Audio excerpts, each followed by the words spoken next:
দিন গেল মিছে কাজে, রাত্রি গেল নিদ্রে, না ভজিল রাধা কৃষ্ণ চরণার বৃন্দে।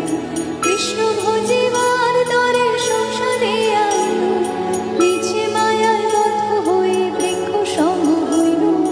ধন রূপে পুত্র কন্যা ডাল ভাঙি পড়ে, কাল রূপে সংসারেতে পক্ষ বাসা করে। যখন কৃষ্ণ জন্ম নিলেন দৈবকীয় উদরে, মথুরাতে দেবগণ পুষ্প বৃষ্টি করে। বসুদেব রাখিয়া আইলেন